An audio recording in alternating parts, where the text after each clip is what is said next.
Hey guys, welcome to I'm Adam. And I'm Bruce. It's Cloud Monday. Come on, let's hop it up. Here we go. Let's go. And welcome back to the show. This is your friendly YouTube News Aside squad.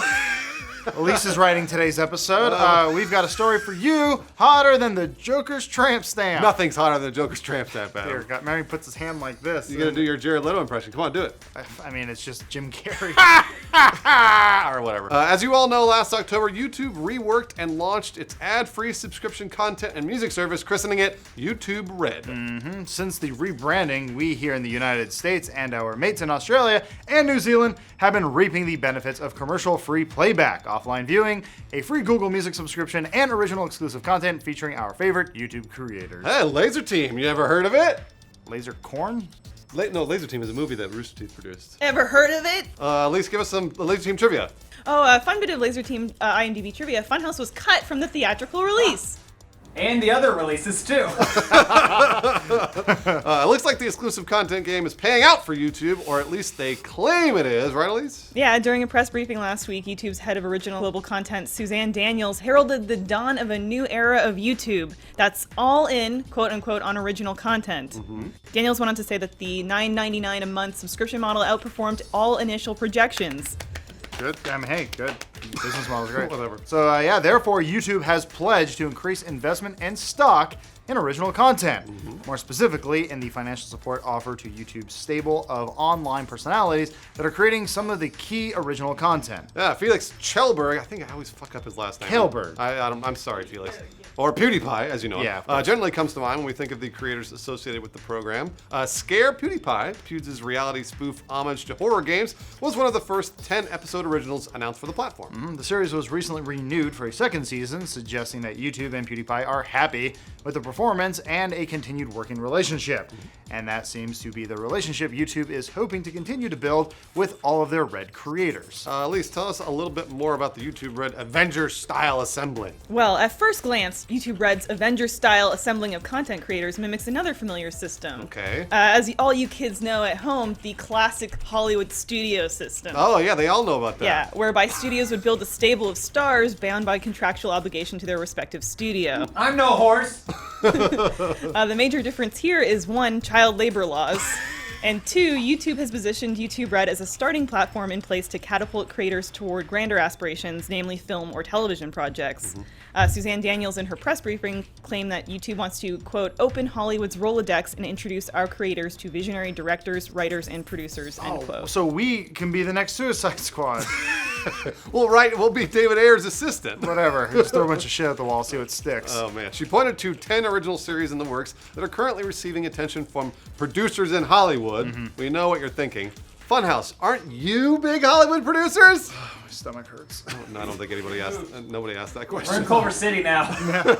The growth of YouTube Red and the subsequent bolstering of talent connected to the platform makes sense when we draw connections to Google's development of its own low-cost version of a cable television package. That's right, a cable package that breaks free from the shackles of Time Warner or Charter or Cox Communications or other cable companies, whoever else you promised your firstborn son to. Yeah, there's only like 3 of them.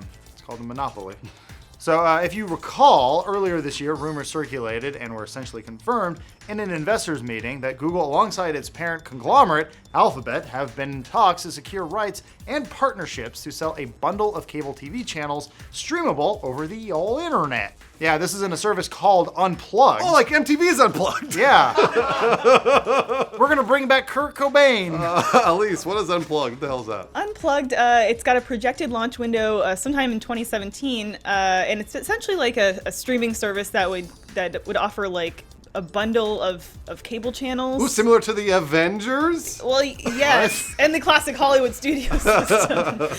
Really, though, the success of the project is ultimately in the hands of the 4 major broadcast networks, ABC, CBS, NBC, and Fox, and their willingness to play ball and kind of offer some of their channels to Alphabet and Google to be part of this package.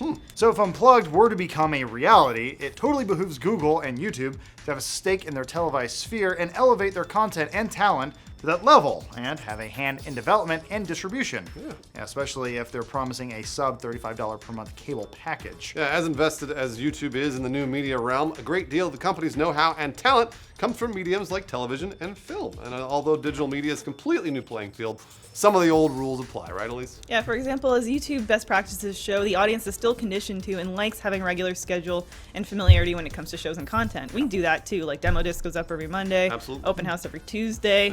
It's just how we do That's it. it. I was gonna Yeah. say, what about the rest of this? Who cares? Yeah, and YouTube recognizes that, and although the rules are changing, traditional media is still a relevant and broad way to reach an audience. Which isn't to say that the internet doesn't reach the broadest audience possible. It clearly does, and the numbers show it. Look at how many views our Poopy Pants Sherlock video got. Look at that! It's like 250,000 views. Whoa! That's a lot of views. That's a small nation. Been watching a lot of Olympics. That's true. The refugee team, that's my favorite. But there are still limitations to platforms like YouTube, especially when it comes to gauging an audience comparative to television numbers. Yeah. TV researchers and proponents of traditional Nielsen ratings, like FX Research Chief Julie, Peepencotter. thank you, point to completely different worlds of metrics. Online metrics are measured in terms of seconds and minutes watched. Elise, what are they measured of in television there? In television, I mean, it's the same general thing as is essentially watch time, but they look at like how long you stay on a channel and like how Okay. many ads you sit through. So it's sort of the same, but YouTube, I think they work on like a more micro scale, where they're like, well, you watch 2 seconds of this, 245,000 views. So we're not doing Sherlock anymore, is that what you're saying? Man, I love Sherlock. It's a funny episode.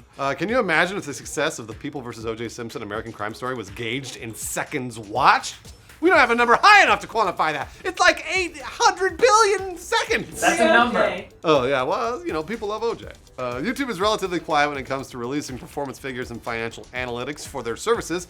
However, we can draw our own conclusions as to how well the platform is actually doing. Yeah, MediaResearch.com suggests that the current subscriber level for YouTube Red is around the 2 million mark, an approximate 1.24% conversion rate on their 161 million freemium American subscribers, but still only a small slice of the 10.3% of consumers who have expressed interest in exclusive YouTube content. Yeah, since its inception, YouTube Red has experimented with 99-cent 3-month trials and other discounted offers. In conclusion, Mr. Professor, YouTube has a ton of capital, a ton of expertise, some of the top researchers, analysts, and production talent in the world. Elise, thank you. That means YouTube will be producing Suicide Squad 2, right? Oh, you YouTube Side Squad. Can we get cut from that too? What I imagined happened was they went, and that's a wrap, everyone, for Suicide Squad. Thanks, and Jared Leto gets out of the limo and goes, I'm here. Like, oh shit, we didn't shoot any of your stuff. Oh god. Oh god, oh god, what do we do? You're absolutely Put right. this grill in. Shit. Does my And then- Killer Croc Suicide Squad tweet make Oh, sense? Suicide Squad. The best part is Killer Croc goes, oh, I know this. And then he goes, Yeah, yeah. You did that. and then the next shot you see him, he's getting choked Yeah. out underwater. I know.